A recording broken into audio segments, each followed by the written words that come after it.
Hoy continuamos, por supuesto, con el estudio del Sermón del Monte, la vida contracorriente del discípulo de Jesucristo. Y en este sentido, vamos a tener la oportunidad de revisar la sección que va desde el capítulo 5, verso 17 hasta el 48. Así que dispongamos nuestro corazón para recibir con mansedumbre, como suelo decir, todo lo que el Señor Jesucristo tiene preparado para nosotros en esta oportunidad. El propósito general de nuestra reunión es persuadir a la audiencia del curso a ser discípulos de Cristo, cuyas vidas estén fundamentadas en la palabra de Dios escrita y no en la tradición oral del status quo religioso. Tenemos una agenda temática por cubrir en esta oportunidad.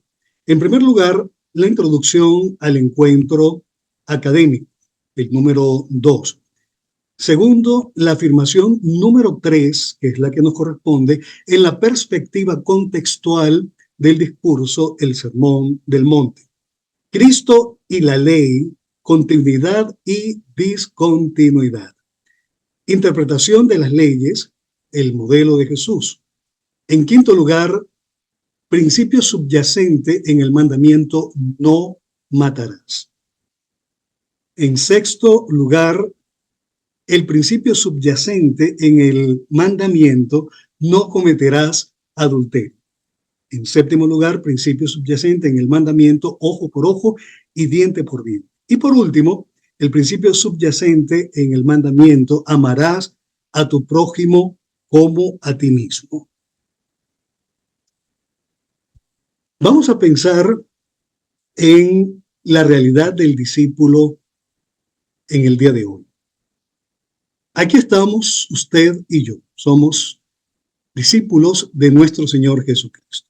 Pero al igual que en el siglo I, los seguidores de Jesucristo se encontraban en una tensión real. ¿En qué consistía esa tensión real? Por un lado estaba la tradición oral, que era proclamada por los fariseos y los escribas, líderes religiosos del momento histórico. Pero, por otro lado, estaba la escritura, la palabra de Dios escrita. Y el judío era una persona extremadamente dada al estudio de la palabra del Señor.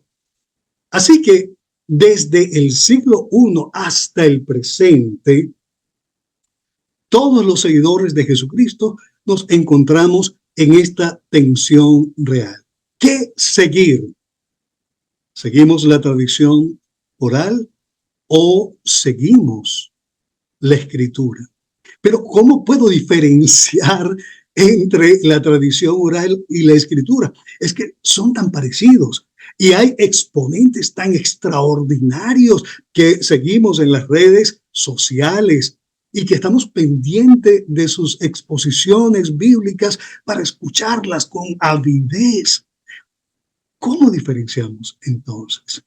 Bueno, un buen discípulo de Jesucristo es un acucioso estudioso de la palabra de Dios. Desde el siglo I, estas tensiones estaban. Por ejemplo, en los escribas y fariseos, en el capítulo 15 de Mateo, criticaron a los discípulos de Jesús porque estaban comiendo sin haberse lavado las manos. Y comenzaron una disputa con Jesús al respecto. Pero lo interesante del caso es que el Señor les da respuesta sin que le tiemble el pulso. Realmente el Señor era muy directo y Él los confronta y le dice, pero bueno, ustedes dicen que estamos quebrantando la tradición de los ancianos de Israel porque estamos comiendo sin lavarnos las manos, pero ustedes ¿por qué quebrantan el mandamiento de Dios? Y entonces contrapone el mandamiento de Dios. Ahora, cuando finalizamos este capítulo número 15, usted lo ha leído y conoce perfectamente esta sección literaria del Evangelio de Mateo. Jesús termina diciendo lo que es la verdad de la Escritura. No contamina al hombre lo que entra por su boca. Eso va al vientre y luego eso se descarta, se excreta. Lo que realmente contamina al hombre es lo que sale de su corazón. Eso sí es lo que contamina al hombre, porque del corazón, dice Jesús, salen los malos pensamientos, las fornicaciones, los adulterios, las blasfemias y una cantidad de situaciones que cuando nosotros las revisamos nos damos cuenta que Jesús estaba haciendo alusión a los 10 mandamientos. Esa controversia siempre existió entre los fariseos, los escribas, quienes representaban la élite religiosa del momento histórico de Jesús, y entre nuestro Señor Jesucristo. Pero nosotros también tenemos tradiciones orales importantes dentro de la iglesia evangélica y no podemos tapar el sol con un dedo. Por ejemplo, una tradición que está en la mayoría de las iglesias cristianas, en la bolita del mundo y en sus alrededores, es que primero se enseña al discípulo y después de 6 meses, 1 año de estudios de las Escrituras, lo enseñamos a diezmar, lo enseñamos a orar, lo enseñamos a adorar y tenemos todo un currículo de estudio para él. Y luego hay personas que son unos espías, los diáconos de la iglesia, que le hacen seguimiento sin que la persona lo sepa, investigando su vida, viendo si la persona comete algún hecho pecaminoso, porque cuando lo llevan a la rueda de los diáconos de la junta directiva, entonces le hacen un examen de pureza de vida. Y si la persona aprueba el examen de la pureza de vida, entonces se le entrega un diploma a la santidad. Y ese diploma es el bautismo. Y le dicen, usted ha sido aprobado para ser bautizado. Qué interesante eso. Y déjeme decirle algo bien curioso, que siempre que Jesús tuvo controversias con los escribas y fariseos, la élite religiosa del momento, esta gente se molestaba. Y es probable que usted a lo mejor se moleste conmigo también por lo que le estoy diciendo, porque la Escritura en Mateo 28 nos enseña algo muy distinto y nos lo enseña directamente Jesucristo. En Mateo 28, desde el verso 18 en adelante, Jesús dice, toda autoridad me es dada en el cielo y en la tierra. Por tanto, vayan y hagan discípulos a todas las naciones. Número 1, bautizándolos en el nombre del Padre y del Hijo y del Espíritu Santo. Segundo, enseñándoles que guarden todas las cosas que yo les he mandado. Y he aquí, yo estoy con ustedes todos los días hasta el fin del mundo. Pero nosotros, hemos querido históricamente invertir el orden que el mismo Señor Jesucristo estableció. Bueno, eso forma parte de la tradición de la iglesia evangélica. Es más, forma parte de la tradición del protestantismo en general, a partir del siglo XVI. Ahora, hay muchos más tradiciones y que son interpretaciones sesgadas de las Escrituras. Quizá usted ha escuchado esta canción alguna vez. Alguien grita, Cristo vino, y su pueblo se llevó. No hay remedio, no hay salida, es la gran tribulación. Es la gran tribulación. Interesante este tema de Estanislao Marino, que forma parte también de la tradición de la iglesia evangélica. Y usted dirá, ¿cómo? Bueno, tranquilo, no se desespere. Yo le dije que trajera el cinturón de seguridad puesto para esta reunión, pero este no es el momento para conversar acerca de algunas interpretaciones un tanto sesgadas en cuanto a lo que realmente la Biblia nos enseña. Así que continuemos con nuestra presentación. Vamos a ver ahora la afirmación número 3 dentro del contexto del discurso que conocemos como el Sermón del Monte. Estamos hablando de Mateo capítulo 5, versos 17 hasta el 48. En esta sección literaria del Sermón del Monte, el Señor Jesucristo afirma que el discípulo de él fundamenta su vida en la palabra escrita y no en las tradiciones. Esto trata acerca de la relación de Cristo con la ley de Moisés. Jesús señala que él vino para cumplir la ley y lo dicho por los profetas. En ese sentido, reafirma la vigencia de la ley hasta la consumación de la historia de la redención con cielos nuevos y tierra nueva.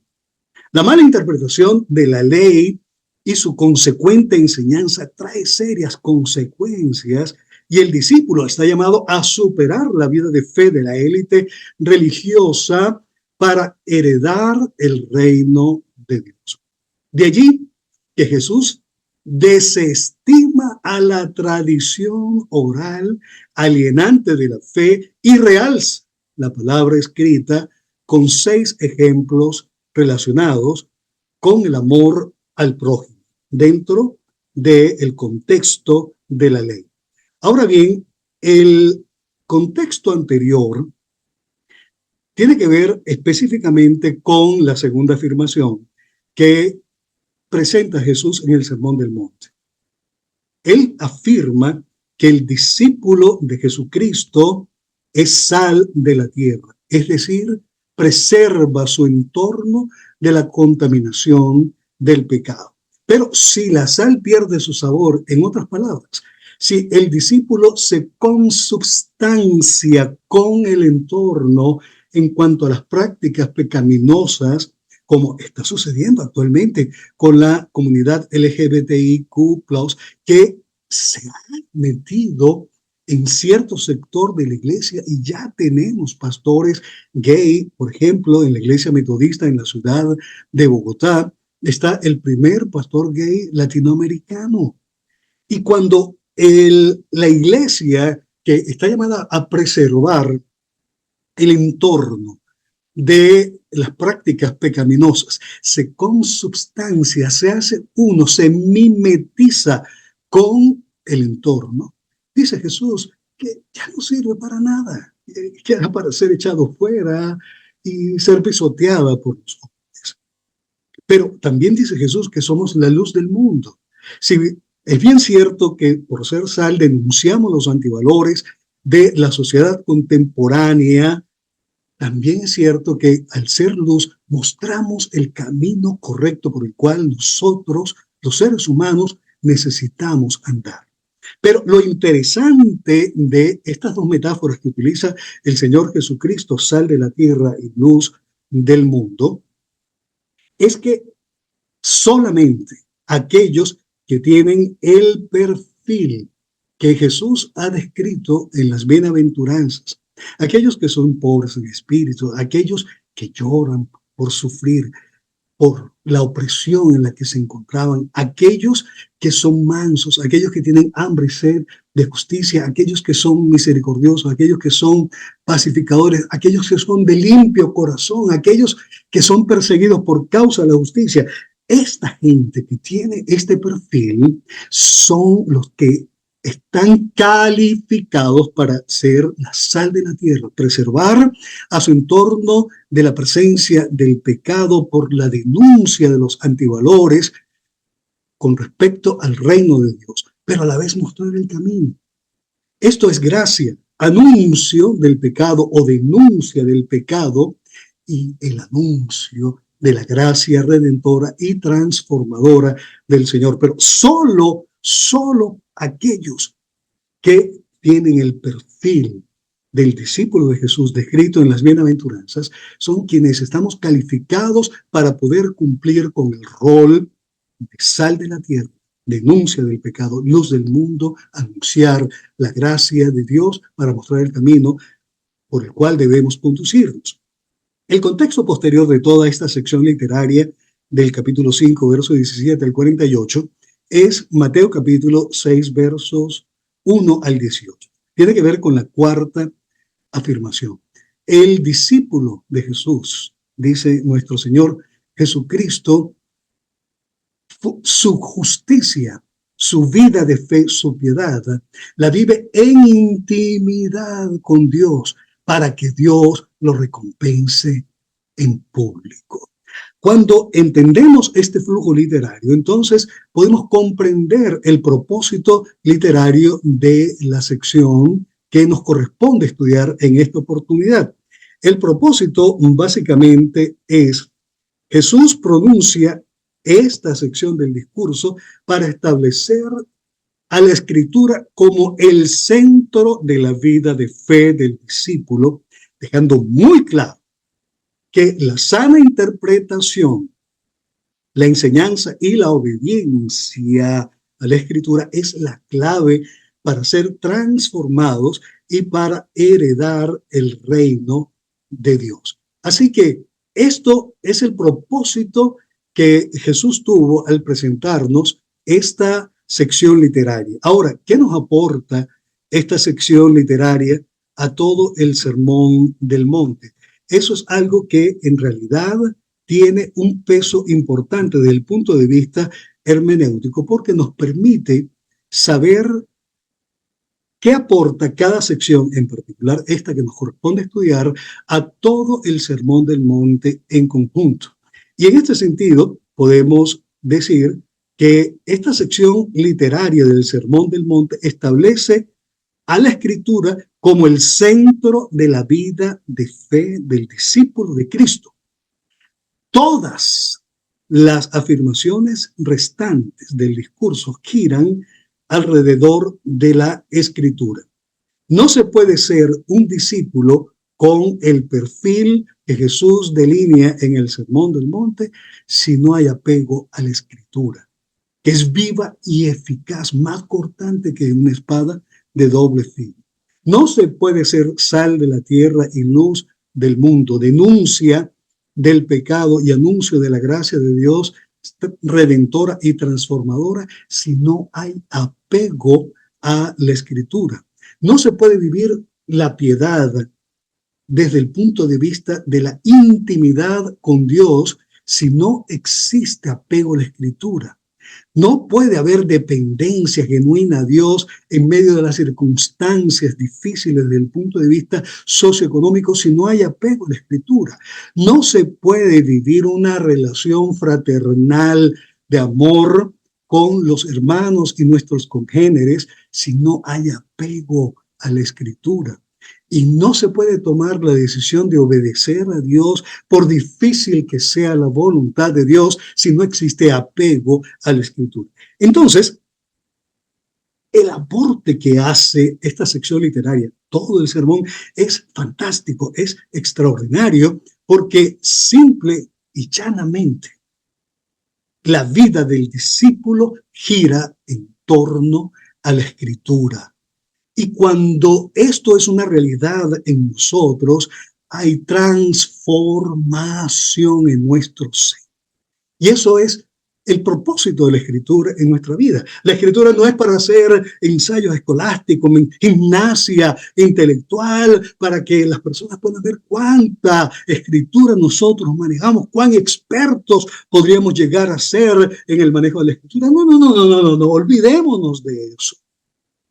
La utilidad de la Escritura en la vida del discípulo de Jesucristo es la transformación que la Escritura genera desde el interior hacia los comportamientos sociales que son los observables, por las personas que forman parte de nuestro entorno. Así que en esto consiste esta sección literaria que nos compete estudiar en esta oportunidad.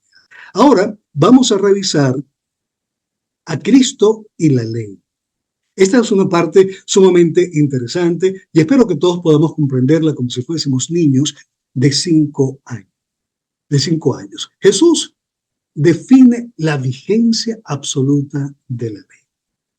Leamos esta parte del capítulo 5. No penséis que he venido para abrogar la ley o a los profetas.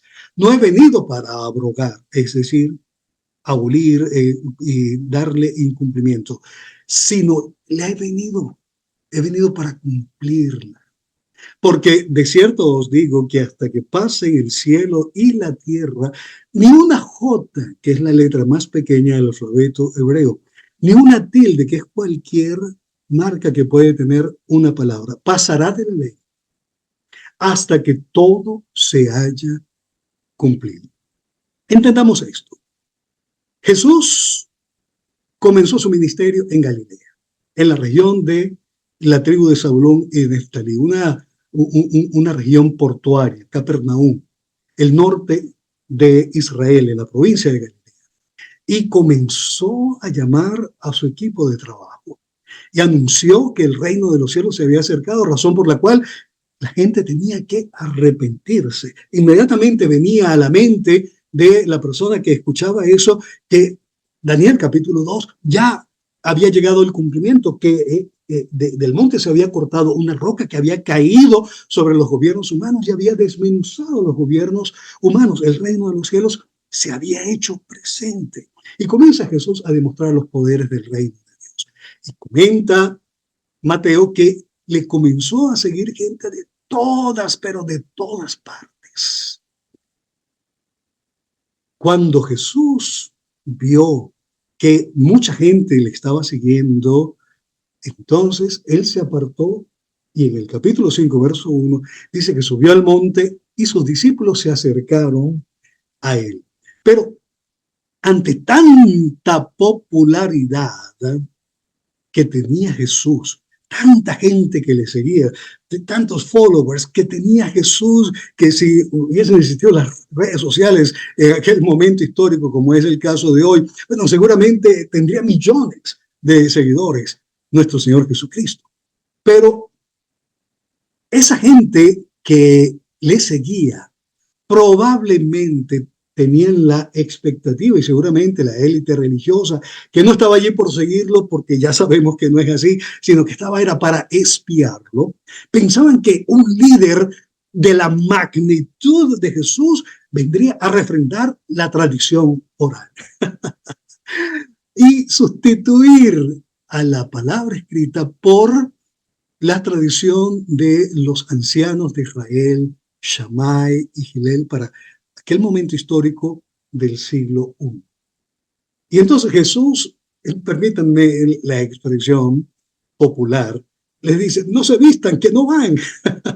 Mire, yo no he venido aquí a abolir la ley, no, ni a los profetas, en lo absoluto. Mire, yo he venido, por el contrario, a cumplir todo lo que la ley y los profetas dicen con respecto a mí. Mire, y les quiero decir con toda y absoluta claridad que pasarán el cielo y la tierra, habrá la reconversión de la historia para regresar a los estándares originales de la creación original en la nueva creación final, pero ni una jota, que es la letra más pequeña del alfabeto, ni una tilde pasarán de la ley hasta cuando todo se haya cumplido.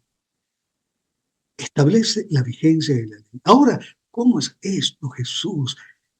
Que la ley está vigente.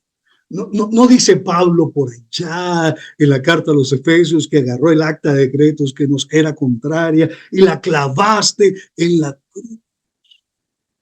Entiendo, Jesús. Vamos a entender esto como si todos fuésemos niños de 5 años. La ley en el Antiguo Testamento es la base de fe del pueblo judío, pero también es la base hermenéutica para comprender todo el Antiguo Testamento. En este sentido, la ley es base para que los profetas pudiesen cumplir con su labor de hacer la valoración ética y moral del pueblo de Israel y de las naciones vecinas. La ley es la base para la composición de los escritos, libro de los Salmos, Proverbios, los libros de sabiduría en general, los libros históricos post-exílicos. Todo esto se construye sobre la base de la ley. La ley, como lo digo aquí, es la base de la vida de Israel y la clave para la interpretación de todo el Antiguo Testamento. Ahora, si esto es así, entonces entendamos un poco más acerca de la ley. La ley está conformada aproximadamente por 613 mandamientos, pero está legislado dentro de 6 códigos que fueron legislados por Moisés, por supuesto, bajo la instrucción de Dios. Tenemos el código moral que tiene que ver básicamente con los 10 mandamientos, Éxodo capítulo número 20 y Deuteronomio capítulo 5 también. Tenemos el código civil y mercantil, que toca las leyes relacionadas con los matrimonios, la familia, la comercialización. El código humanitario, que era el código de protección para los huérfanos, las viudas, el pobre, el menesteroso, el extranjero. El código sanitario, que tenía que ver con leyes de alimentación, de higiene. Allí estaba metido también aquello cuando las mujeres venía lo que la Biblia menciona, la costumbre de las mujeres, es decir, le venía el periodo menstrual. Todo eso estaba legislado dentro de este código sanitario. Luego tenemos el código penal y militar, que tenía que ver con las sanciones frente a los delitos y también las leyes de guerra. Y por último, tenemos el código ceremonial, también conocido como el código litúrgico o sacerdotal, que allí están presentes todas las leyes relacionadas con el tabernáculo, con los sacrificios, con la adoración a Dios, con las ofrendas de distintas naturalezas que registra este libro de la ley. Ahora, el detalle que tenemos es que ¿en qué consiste entonces la vigencia de la ley? Tenemos que hablar de 2 palabras importantes, continuidad y discontinuidad. Pero ¿continuidad en qué? Y discontinuidad en qué. Hay continuidad, pongan mucha atención en esto. De todas maneras, mañana voy a colocar en el grupo de WhatsApp un trabajo que tengo dentro del libro donde hablo de la predicación acerca de las leyes para que usted lo pueda leer y pueda entrar en muchos detalles que no tengo tiempo de entrar ahora. Pero básicamente voy a decir que hay continuidad en los principios que subyacen a las leyes. Todas las leyes están contenidas en cada uno de los 6 códigos. Cuando hablamos del principio, es el espíritu de la ley. Es lo que realmente, como seguidores de Jesucristo, tenemos que ayudar. Un ejemplo, en el código humanitario hay una legislación extraordinaria que cubre a los más vulnerables socioeconómicamente hablando, los pobres, las viudas, los huérfanos, los menesterosos, los extranjeros. Y una ley, por ejemplo, dentro de este código humanitario, era que cuando ellos segaban las espigas, las que se cayeran no las podían recoger, porque eso era para el pobre, era para la viuda, era para el huérfano, era para el menesteroso, era para el extranjero. Ahora, ese es el mandamiento. Y hay varias citas bíblicas en la Torá donde podemos encontrar este mandamiento. Pero cuando nosotros nos encontramos con ese mandamiento, ¿qué es lo que tiene continuidad? Que cuando yo siegue las espigas y se caiga, no, porque yo no hago eso, tú no haces eso en este contexto social en el que nosotros nos desenvolvemos. Pero ¿cuál es el principio? Que que está allí: el amor al menesteroso, el amor por los más desvalidos desde el punto de vista socioeconómico. Ese es el principio.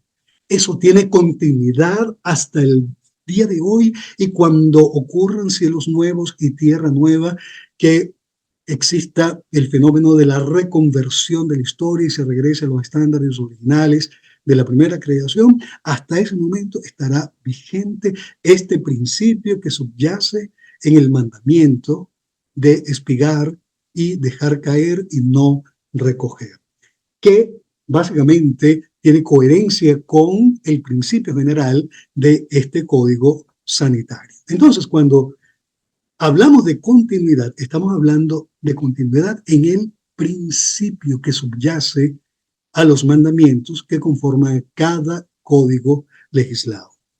Pero hay discontinuidad también, hay discontinuidad en las formas. En las formas. Yo no voy a aplicar las formas en las que cobró concreción histórica el principio que Dios estableció en el día de hoy. Yo no voy a reproducir formas. Cuando yo reproduzco formas, yo estoy en un completo error de la interpretación de la palabra de Dios, particularmente de las leyes.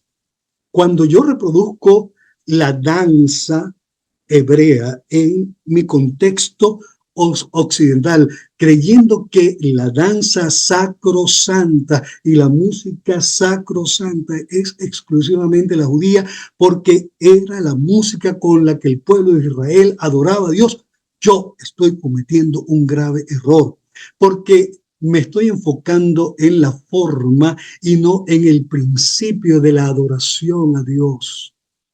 Cuando yo hago tocar un shofar para invocar la presencia de Dios, entonces me estoy apegando a la forma y estoy poniendo a un lado el hecho de que de Jehová es la tierra y su plenitud, el mundo y los que en él habitan, y que su presencia está en todos los lugares porque él es omnipresente. Y yo no tengo que apegarme a una forma del código sacerdotal como es tocar el shofar para el anuncio de la presencia de Dios, o una convocatoria a un enfrentamiento bélico, porque ese no es mi contexto, esa no es mi realidad. Mi realidad es totalmente diferente, pero yo estoy llamado a adorar a Dios en espíritu y en verdad, como lo dijo Jesús en Juan capítulo número 4, que es el principio que subyace al código ceremonial. Todo el código ceremonial, incluyendo las fiestas solemnes del capítulo número 23 del libro de Levítico, todas apuntaron proféticamente a Jesús. No tengo tiempo de detallar esto. Si usted tiene interés, puede buscar en Facebook una conferencia que tenemos en Biblia Lectores como organización, donde hablo acerca de la historia de la redención y las fiestas solemnes. Allí está el link y usted lo puede ver perfectamente. Pero las fiestas cumplían un ciclo anual y cada fiesta representaba una parte importante dentro del ciclo anual, que comenzaba con libertad y terminaba con la presencia de Dios. Comenzaba con libertad con la fiesta de la Pascua, los panes y levadura, y finalizaba con la presencia de Dios en la celebración de la fiesta de los tabernáculos. Pero cuando examinamos esto con toda la acuciosidad del caso bajo la dirección del Espíritu Santo, nos damos cuenta que el ciclo anual de las fiestas es un ciclo redentor prospectivo que se cumple perfectamente en la persona de nuestro Señor Jesucristo. Y aquí están todas las citas en las que podemos ver que se hace match profético entre las fiestas y la persona de nuestro Señor Jesucristo. Todo esto, el código litúrgico, todo en su totalidad apuntaba proféticamente a Jesucristo. De allí la carta a los hebreos, donde el autor de los Hebreos presenta la superioridad de Jesucristo sobre los ángeles, sobre Moisés, sobre el antiguo pacto, sobre el sacerdocio arónico, porque él es de la orden del sacerdocio de Melquisedec, la superioridad del sacrificio de Jesucristo con respecto a los sacrificios dentro del código litúrgico o ceremonial. La carta a los Hebreos se escribe precisamente porque existía la confusión que está existiendo en parte de la iglesia actualmente de querer reproducir las formas en nuestros contextos, y entonces hay un apego ahora a las formas judías, hay un apego al Shabbat, hay un apego hacia las fiestas, hay un apego hacia el shofar, hay un apego hacia el talit, hacia el kippah, hacia todo lo que representa la parafernalia del culto judío, que no es malo, pero no es nuestro contexto, y no estamos llamados a reproducir formas, estamos llamados a reproducir principios. Por eso, en que hay continuidad en los principios que subyacen en las leyes, en que hay discontinuidad en las formas y prácticas originales. No tenemos por qué reproducir las formas. Ahora, al pensar en esto, tenemos que pensar entonces en la interpretación de las leyes. Jesús dice, de manera que cualquiera que quebrante uno de estos mandamientos muy pequeños y así enseña a los hombres, muy pequeños será llamado en el reino de los cielos, mas cualquiera que los haga y los enseñe, este será llamado grande en el reino de los cielos. Tenemos dos realidades frente a la ley, a estos mandamientos pequeños, como lo presenta nuestro Señor Jesucristo. El primer comportamiento es quebrantarlos, tergiversarlos y enseñar eso. Entonces, ya ustedes seguramente leyeron un link donde estaba contenido acerca de dos sabios que formaban parte del siglo I, en el momento histórico de Jesús, como es el caso de Shammai y de Gilel. Gilel era fariseo. Y de hecho llegó en algún momento de la historia, según Flavio Josefo, a ser sumo sacerdote del Sanedrín, a ser la cabeza del Sanedrín. Estos dos sabios representaban dos escuelas que estaban en pugna. Y usted leyó acerca de esto, así que no voy a ahondar al respecto. Pero, por ejemplo, ellos establecieron esa tradición oral. ¿En qué consistía la tradición oral? Consistía en la interpretación de la ley por parte de estas dos escuelas. La escuela de Shammai, un poco más rigurosa que la de Gilel, que era un poco más liberal. Sin embargo, prevaleció fue la escuela de Gilel, y después del 70, después de Cristo, la escuela de Gilel agarró mayor fuerza y prácticamente desapareció la escuela de Shammai. En este sentido, posteriormente se llevó a cabo entre el siglo III y el siglo V un trabajo extraordinario entre sabios judíos que estaban en Babilonia y sabios judíos que estaban en Jerusalén, una obra que recibe el nombre del Talmud. El Talmud básicamente tiene dos partes. La parte de la Mishnah, que eran esas tradiciones de los ancianos de Israel, y por otra parte estaba la Gemara, que tenía que ver con la interpretación, y dentro de la Gemara estaba lo que se conoce como la Halaká, o también lo podrá leer usted como la Halajá.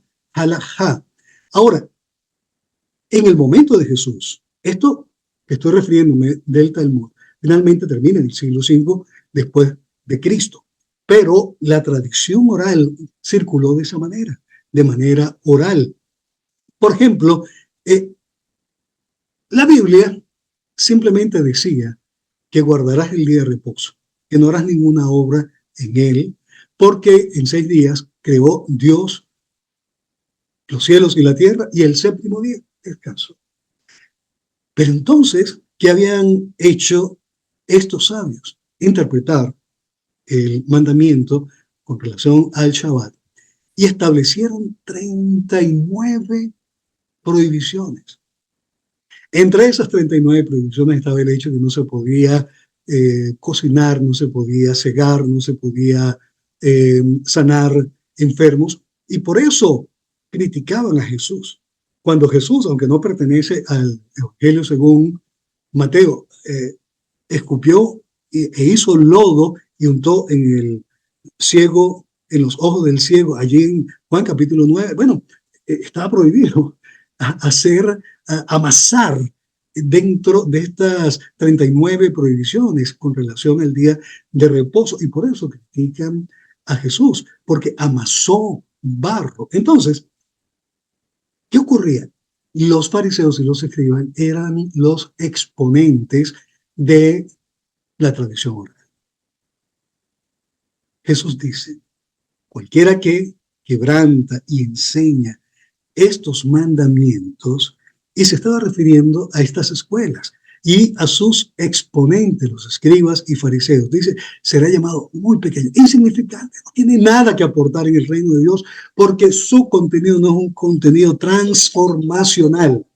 Así que en ese sentido, es muy triste la idea que está presente dentro de la ley escrita. Ahora está el otro grupo, los que cumplen, interpretan de manera adecuada, cumplen, viven, obedecen y enseñan la correcta interpretación de la palabra de Dios. Ahí está el grupo conformado por Jesucristo y los discípulos. Estos grupos, tanto Jesús como los discípulos, siguieron el modelo de Jesús en cuanto a la interpretación de la ley. El énfasis del modelo de Jesús es que el énfasis no está en la forma, el énfasis está en el principio. Y este es el modelo de interpretación de nuestro Señor Jesucristo. Ahora, al final de esta sección, del capítulo 5, versos 17 al 20, Jesús inserta la razón. Y dice, porque os digo que si vuestra justicia no fuere mayor que la de los escribas y fariseos, no entraréis en el reino de los cielos. Ahora bien, vamos a entender esto como si todos fuésemos niños de 5 años. Justicia, en este contexto literario, significa la piedad del discípulo o la vida de fe del discípulo. Ahora bien, lo que Jesús está diciendo es que, vamos a ponerlo en estos términos, que si la justicia del ser humano, de quien pretende acercarse a Jesús, es igual a la de los escribas y fariseos, que es la halaká, que es la tradición oral.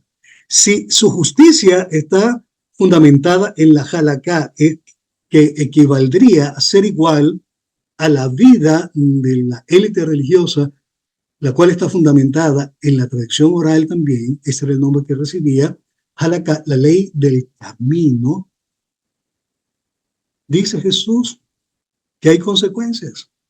No heredarán el reino de los cielos. ¡Wow! Así de difícil, Jesús, así de difícil. Pero entonces, pongámoslo en el otro lado, y es que si nuestra justicia, es decir, la piedad y la vida de fe, es diferente en el sentido de que es superior. ¿Superior en qué? En que fundamentamos nuestra vida en la Escritura y no en la tradición, en la halaká, como era el caso de los fariseos. Sí, nuestra justicia es diferente en el sentido de ser superior porque está apegada a la Escritura. Entonces allí sí heredarán el reino de los cielos, y ahí hay que saltar de alegría, definitivamente, porque el discípulo de Jesucristo fundamenta su vida en la palabra escrita y no en las tradiciones. Y esto es lo que garantiza la transformación y es lo que garantiza heredar el reino de Dios. Ahora, ¿cuántas tradiciones conoce usted dentro de la iglesia evangélica, latinoamericana, norteamericana, europea? Porque tenemos presente aquí personas de Italia, tenemos presente aquí personas de España, tenemos gente de Australia también. ¿Cuántas tradiciones conoce usted? ¿Cuántas tradiciones de esas sigue usted? Y no sabe a lo mejor que son tradiciones, porque son perspectivas teológicas sesgadas. a partir de la tergiversación de la Escritura. Bueno, Jesús nos ubica en su momento histórico. Usted tiene que ubicarse en nuestro momento histórico y ver cuál es ese espectro de tradición que quizás nosotros seguimos a ciegas, pero debemos tener mucho cuidado con eso. Jesús presenta 6 ejemplos. No matarás. Segundo ejemplo, no adulterarás. Tercer ejemplo, carta de divorcio. Cuarto ejemplo, no perjurarás. Quinto ejemplo, la ley del talión, ojo por ojo y diente por diente. Y el quinto ejemplo, amarás a tu prójimo como a ti mismo. ¿Oísteis que fue dicho? Todo esto dice Jesús. En 6 ocasiones lo repite.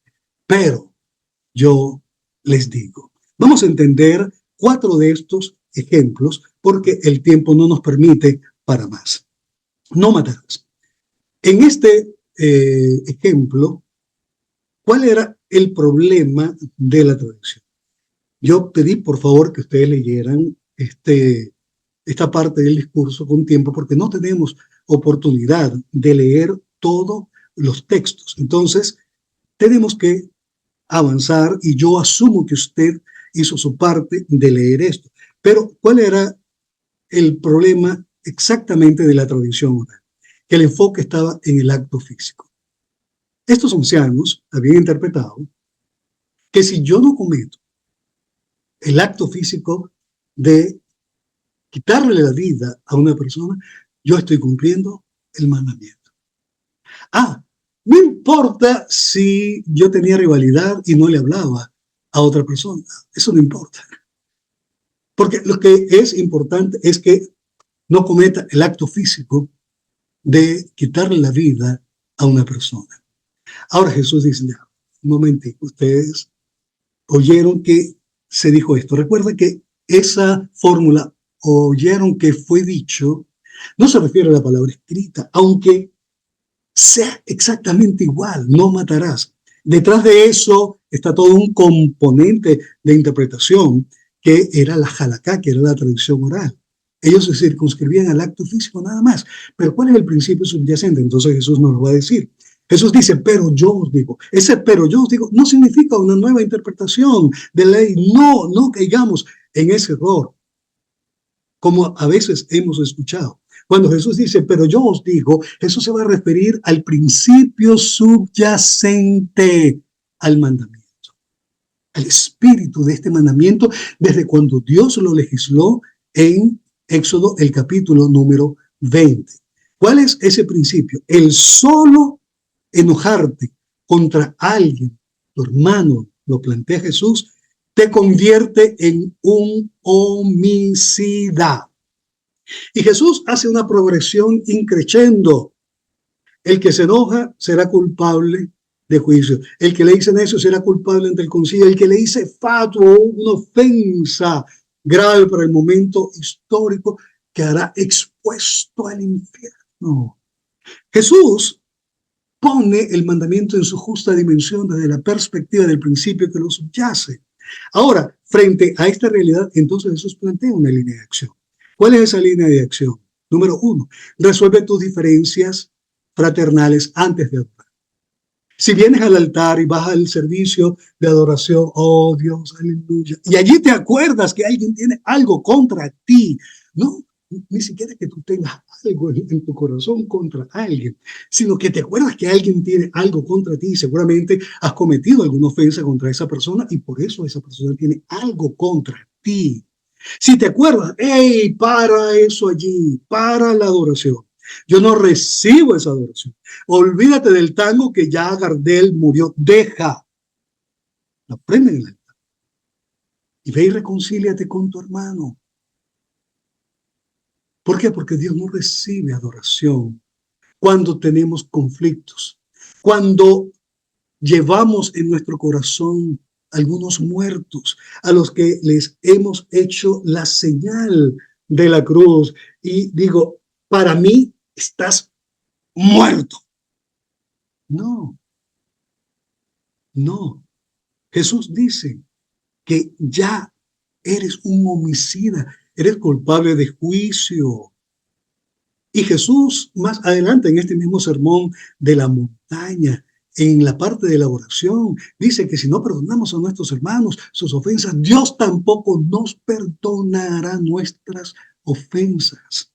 Tenemos que leer contextualmente la Escritura para saber exactamente qué es lo que Jesús está diciendo. Jesús no está convalidando el hecho de la tradición oral. Él está poniendo el principio en primer plano y en relieve para indicar que el solo hecho de enojarme contra el hermano me convierte en un homicida. ¿Y cuántas personas no les hemos hecho la cruz? Llevamos una morgue en nuestro corazón y no les hablamos y no nos importa y predicamos y adoramos y vamos every Sunday a la iglesia y aleluya y cantaré de la bondad de Dios. ¿Cómo está ese corazón? ¿Cómo está ese corazón? ¿Es una morgue? Hay que revisar eso. Entonces Jesús dice, resuelve tus diferencias fraternales antes de adorar. Y luego dice, hazlo pronto, evita complicaciones. Mira, ponte de acuerdo con tu adversario, entre tanto estás en el camino, no sea que te entregue al alguacil, el alguacil te entregue al carcelario, y entonces al juez y al juez al alguacil, y te metan en la cárcel, y de allí no vas a salir hasta cuando pagues todas las consecuencias. Es decir, evita complicaciones. Evita que el problema sea mayor, evita el efecto de bola de nieve, que el problema inicia como un poquito de nieve, pero en la medida que va descendiendo la montaña, va creciendo, va creciendo, va creciendo, y ya se convierte en algo que no es manejable, y las consecuencias son terribles, dice Jesús. Ese es el primer ejemplo. Tengo que correr porque el tiempo nos castiga. El segundo ejemplo, no adulterarás. Espero que hayas leído el texto, pero vamos a entender esto como si fuésemos todos niños de 5 años. ¿Cuál era la tradición oral? La tradición oral, en un sentido absolutamente literal, se enfocaba en el coito. Si yo no he hecho coito, yo no he adulterado. Yo no he hecho nada. Puedo mirar, bucear, ponerme el snorkel y entonces ver. Puedo meter mano, puedo hacer lo que quiera con la mujer ajena. Pero mientras no haga coito, no ha pasado nada en la vida. Jesús dice, así no se bate el cobre. ¿Cuál es el principio subyacente al mandamiento? No cometerás adulterio. Jesús lo pone, y este principio es el que siempre ha tenido el mandamiento. Solo la codicia de una persona del sexo opuesto ya cristaliza el adulterio en nuestro corazón. La viste, lo viste, codiciaste, ya pecaste, dice Jesús. Y hay tantas formas de codiciar, fantasías mentales, pornografía, el simple y llano buceo para mirar y quedarme pegado en la mirada. ¡Ah! No, Jesús dice, ya adulteraste. La primera mirada no la podemos evitar. Viene de frente una persona que, supongamos, del sexo femenino, con un escote y unos senos exuberantes. La primera mirada no la puedes evitar, la viste y ya, pero la segunda mirada se puede. Y esto va para las damas también, que ven a un caballero atractivo y se muerden los labios.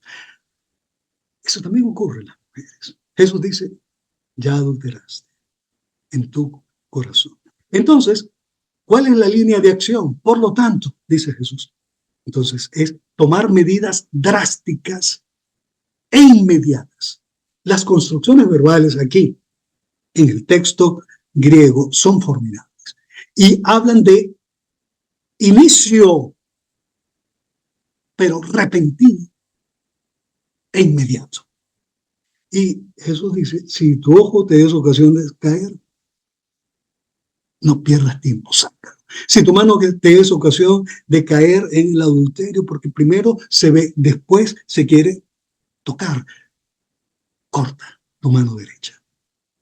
Ahora, esto habla de medidas drásticas. Estoy en el trabajo. Una secretaria se pone muy vistosa para llamar la atención, entra en coqueteo. Después del coqueteo entra en filtreo. Si esa es la situación, medidas drásticas. ¿Qué son medidas drásticas?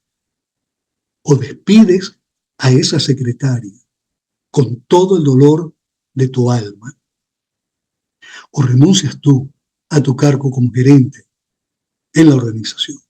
Esas son medidas drásticas. Tienes tentación en el celular para ver pornografía, medidas drásticas. Desinstala Instagram, desinstala Telegram, desinstala Facebook.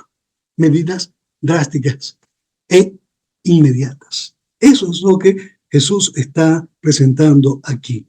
Ahora, el mandamiento, la ley del talión, ¿cuál era el problema? ¿Cuál era la situación de la tradición oral? Esta ley, ojo por ojo y diente por diente, la ley del talión, estaba legislada para ser administrada por los jueces de Israel. Una vez que Israel, Judá, en este caso el reino del sur, cae bajo el imperio babilonio, luego bajo el imperio medo-persa, luego bajo el imperio greco-macedonio, luego bajo el imperio romano para el momento histórico. Judá, Israel, había perdido autonomía en cuanto a tener aplicación de sanciones penales. La había perdido. Esa es la razón por la que llevan a Jesús al Sanedrín frente a Caifás, pero no pueden tomar una decisión de ejecutarlo porque ellos no tenían autonomía penal. Lo llevan a Pilato porque Roma era quien tenía la autoridad penal. Entonces, como esta ley era administrada por los jueces, pero para ese momento histórico no existía la posibilidad de la administración de justicia por parte de los jueces, sino que eso estaba en manos de Roma, el imperio. Entonces, esta ley se había convertido en venganza. Tomar venganza por Ramán, propia de los afectados. Este era el problema en la tradición. Bueno, señoras y señores, no podemos aplicar la ley en la instancia que corresponde, que son los jueces, porque no tenemos autonomía desde el punto de vista penal. Entonces, ojo por ojo y diente por diente, tomemos nosotros la justicia por ella. Eso es lo que está diciendo la tradición oral. Pero entonces, ¿cuál es el principio subyacente? Jesús dice, hay que evitar a toda costa la venganza. ¿Cuál es el lineamiento de acción? Fomentar reacciones basadas en el amor y en el dominio propio. Ante la agresión, una bofetada, pasividad. Ante la demanda, cede tus derechos. Ante la explotación laboral, sé humilde. Ante la necesidad de quien te ha agredido, muéstrate generoso. Estos son los lineamientos de acción dentro de la ley del talión en su principio subyacente, evitar a toda costa la venganza. Por eso se entregó la ley del talión, ojo por ojo, diente por diente, quemadura por quemadura, vida por vida. Era para evitar la venganza. Jesús lo deja en primer plano allí y fomenta entonces líneas de acción fundamentadas en el amor y el dominio propio. Y el último ejemplo es un ejemplo sumamente interesante. Amarás a tu prójimo, pero aborrecerás a tu prójimo. Pero, ¿cuál es el problema? El problema de la tradición oral era que, si usted revisa Levítico 19 y 18, dice, amarás a tu prójimo como a ti mismo. Pero nunca dice, y aborrecerás a tu enemigo. No lo dice. Esto era por contraste. Ellos decían, bueno, si tenemos que amar al prójimo, que es el que nos hace bien, bueno, al enemigo, yo lo voy a aborrecer. El imperio romano, que me explota, que ha establecido impuestos carísimos, altísimos, y que de paso tenemos con ciudadanos nuestros que se prestan al juego del Imperio Romano, son apátridas completamente porque están vendidos al imperio. Esa gente yo la aborrezco. Era lo que la tradición oral decía. Y Jesús dice, ya va un momentico, esto no es así en lo absoluto. Jesús dice, pero yo os digo, amad a vuestros enemigos. Hay una parte aquí que le he puesto en color claro, porque no aparece en el texto original. El Reina Valera está fundamentada en el texto Preceptos, y disculpen esta mención técnica, pero espero que usted pueda confiar en mí, en el equipo de trabajo que me acompaña. Lo que tenemos en el texto original es ama a tus enemigos y ora por los que te ultrajan y por los que te persiguen. ¿Para qué? Aquí viene el propósito de esta línea de acción. El propósito de la línea de acción es precisamente mostrar autenticidad como hijos de Dios. Amar conforme al criterio de amor de Dios. Mire, el sello de autenticidad de un discípulo de Jesucristo no es si asiste a la iglesia, no es si diezma, no es si evangeliza. Todas esas cosas son buenas, justas y necesarias, como diría el cura en la homilía. Pero lo que es el sello de autenticidad de un discípulo de Jesucristo es amar de manera imparcial. Amar al prójimo, que es el que me hace bien, y amar también al enemigo, porque este es el criterio de Dios.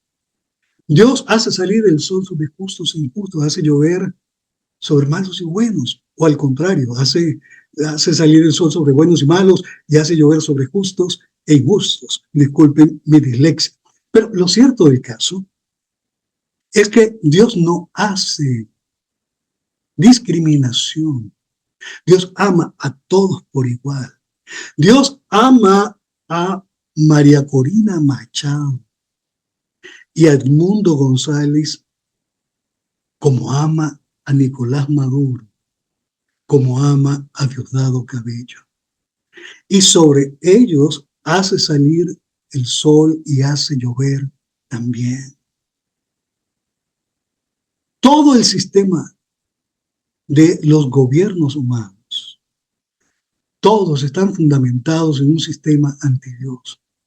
La Agenda 2030, que está promovida por el Foro Económico Mundial o el Foro de Davos, cuyo presidente es Klaus Schwab, y está integrado por gente como George Soros, como Bill Gates, como Joe Biden y otros muchos más magnates y cabezas de gobiernos de países. Este Foro Económico Mundial tiene la Agenda 2030, que tiene como punta de lanza la ideología de género. Todo el sistema de los gobiernos son sistemas antidios. ¿Por qué? Porque se está formando en toda la bolita del mundo el sistema anticristo, que es lo que va a estar como escenario para cuando Cristo venga por segunda vez. Entonces, ¿qué está ocurriendo aquí? Que Jesús dice que hay que amar, no solamente a la gente que nos hace bien, porque dice que eso no tiene ningún mérito, no tiene ningún mérito con respecto a la gente que no sigue a Jesucristo. Eso no hace ninguna diferencia con respecto a los impíos. Hay que amar de manera especial a quienes son nuestros enemigos. Yo respeto la posición política de cada quien en sus distintos países, y particularmente aquí en Venezuela. Yo respeto si tú eres afecto al gobierno, o si eres afecto a la oposición, o si eres afecto a la resistencia. Yo respeto absolutamente eso. Pero como seguidores de Jesucristo, tenemos que amarlos a todos, sin distinción alguna. Tengo que orar por el gobierno nacional si no soy afecto? Tengo que orar. Tengo que amarlos y la oración es una expresión de amor por el presidente Maduro. Tengo que hacerlo. Tengo que orar por María Corina siendo afecto al proceso revolucionario del chavismo, del socialismo del siglo XXI. Tengo que orar por María Corina y por Edmundo González. Tengo que orar por Benjamín Rauseo, sí, que viene del mundo del humor y está lanzado. Sí, tengo que orar por Benjamín Rauseo, el conde del Guácharo. A todos por igual. ¿Por qué? Porque si solamente amo a la gente que me ama, solamente saludo a la gente que me saluda, soy hipócrita. No me diferencio en nada con el impío. Y entonces, ¿dónde está la cultura contracorriente? ¿Dónde está la vida contracorriente de nosotros como discípulos de Jesucristo? Queda para echar echada afuera. No sirve para nada. Estamos consustanciados con el sistema. Hay que tener cuidado con eso. Entonces, la exhortación final que plantea Jesús es ser perfectos en el criterio y forma de amar como Dios ama. No hay que ser perfectos en la vida, ser un dechado de virtudes, ser un derroche de cualidades que la gente nos admire y nos quieran imitar. No. Si eres eso, buenísimo, bendito sea Dios. Yo no soy esa persona. No sé si tú lo eres. Pero ¿en qué sí soy perfecto? En lo que Jesús me demanda en que sea perfecto. El texto griego dice, serán perfectos, como vuestro Padre que está en los cielos es perfecto. ¿Perfectos en qué? En el contexto de esta sección del último ejemplo de mandamiento que Jesús toma, es ser perfecto en cuanto al criterio y la forma de amar como Dios. ¿Y sabes qué? Este es el sello de autenticidad como hijos de Dios. Tú puedes hacer toda la parafernalia evangélica que quieras, pero si no amas imparcialmente como Dios ama, no tienes el sello de autenticidad de un hijo de Dios, porque la exhortación es hacer perfectos en el criterio y la forma de amar imparcialmente como Dios lo hace. Estamos llegando al final de nuestra presentación. ¿Qué hemos visto en la noche de hoy? Y disculpen que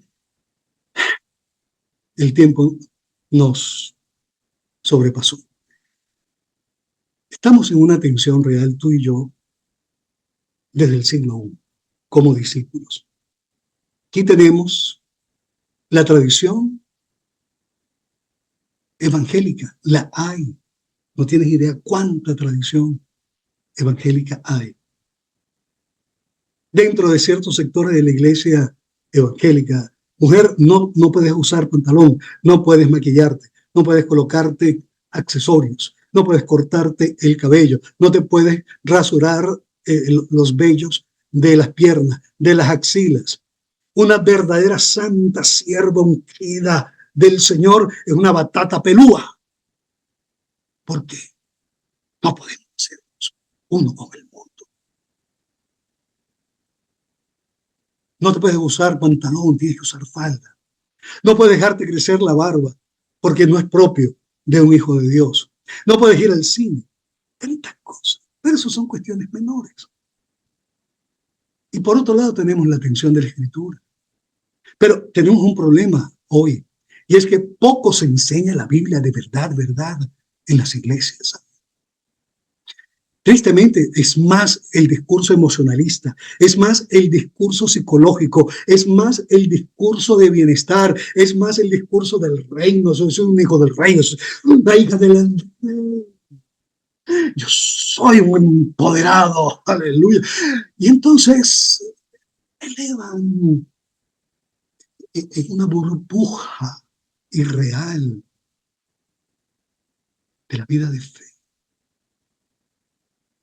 Y todo es, ¿cuántos dan un grito de júbilo?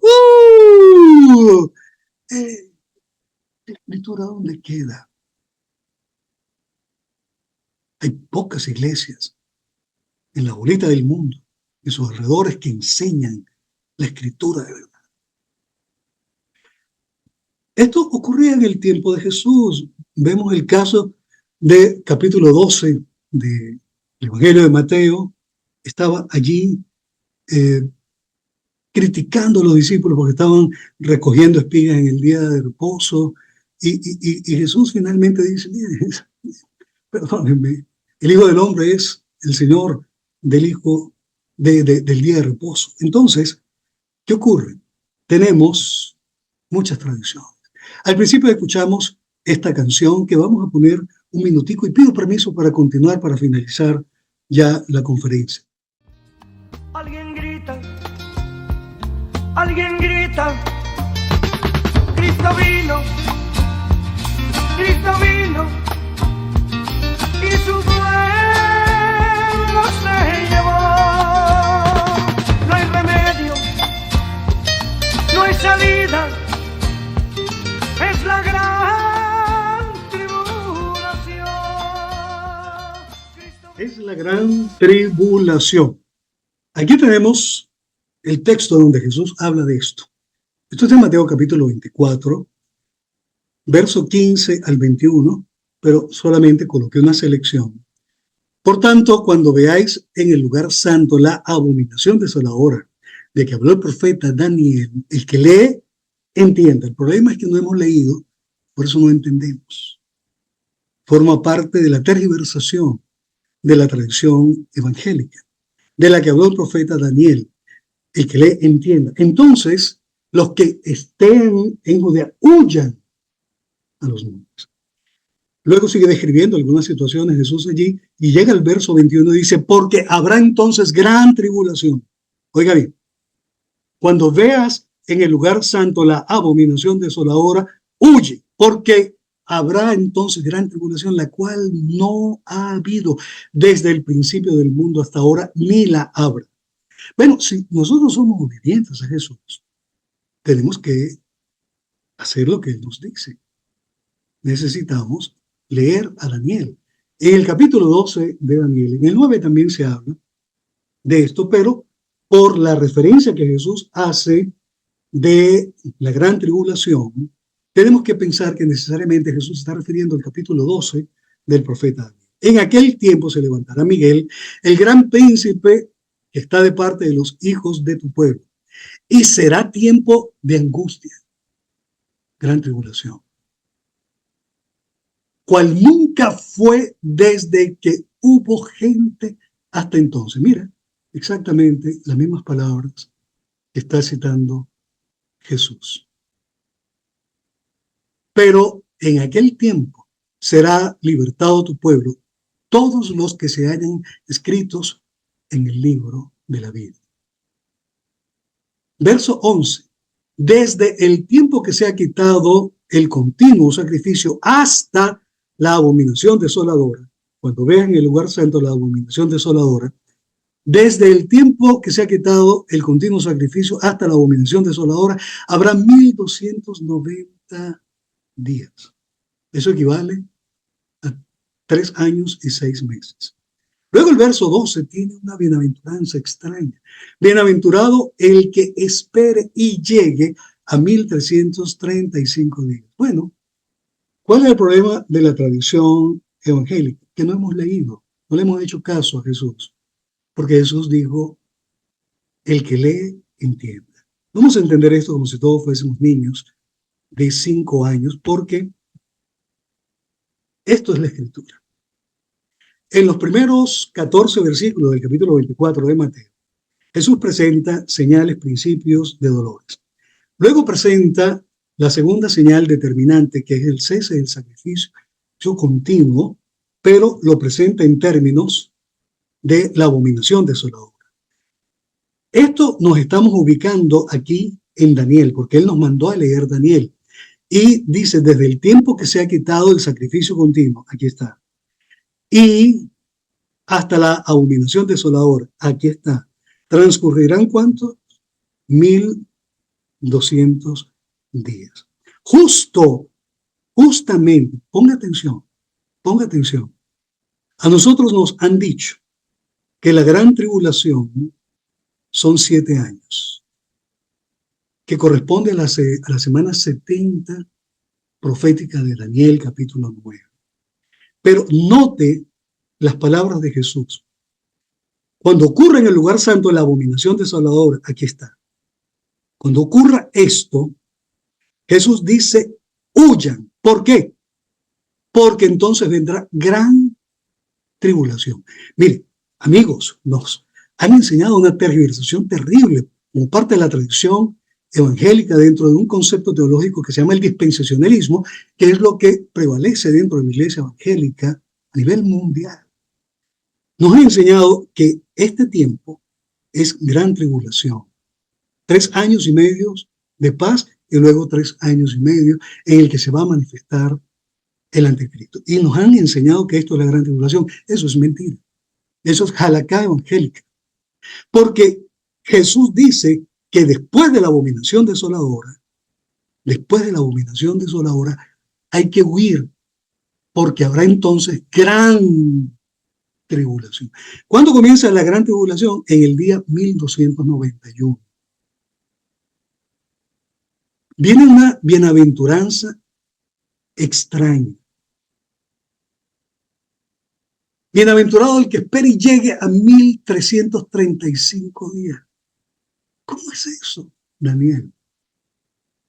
¿Qué hay entre el día 1291 y el día 1335? ¿Qué hay allí, Daniel? Si Jesús dijo que después de la abominación desoladora hay que huir porque viene gran tribulación, mis queridos hermanos, la gran tribulación está en este periodo de tiempo. Si usted hace una resta de 1335 días, le resta 1290 días, el periodo de tiempo de la gran tribulación son 45 días. Sé que a lo mejor me va a tildar de hereje, así hicieron con Jesús. No tengo problema con eso, pero yo te invito a que revises la Escritura. La gran tribulación no son 7 años. La gran tribulación son 45 días nada más. Esto de la bienaventuranza en el verso 12 de Daniel no está de gratis aquí. Esto es para poner límites a la gran tribulación. Porque dijo Jesús en el verso 22, que no lo copié aquí, que si aquellos días no fuesen acortados por los escogidos, nadie sería salvo, nadie. Entonces, inmediatamente cuando finalizan estos días de la gran tribulación, capítulo 24, verso 29, dice que vendrán unos eventos cósmicos. El sol se oscurecerá, la luna se oscurecerá. Y entonces, después de esos eventos cósmicos, es cuando Cristo regresa en una nube. Todo ojo le verá. Y las tribus de la tierra se lamentarán. Y yo creo que, tristemente, dentro de todas esas tribus, no solamente va a estar Israel, las 12 tribus de Israel, que rechazaron a Jesús. Tristemente, muchos evangélicos protestantes serán sorprendidos como ladrón en la noche. Y Pablo dijo en 1 Tesalonicenses capítulo 5 versos 1 al 11 que nosotros no estamos en tinieblas para que la venida de Jesús nos sorprenda como a ladrón en la noche, porque somos hijos de la luz, del entendimiento, de los que manejamos la Escritura. Y entonces, después vienen algunos otros eventos, como la guerra de Armagedón, la cena del Padre, en capítulo 19 de Apocalipsis, y luego finalmente la reconversión de la historia. Cielos nuevos y tierra nueva. Yo sé que esto no me lo vas a creer. Está bien. No tengo problema. Pero esta presentación la vas a tener tú, el video lo vas a tener tú.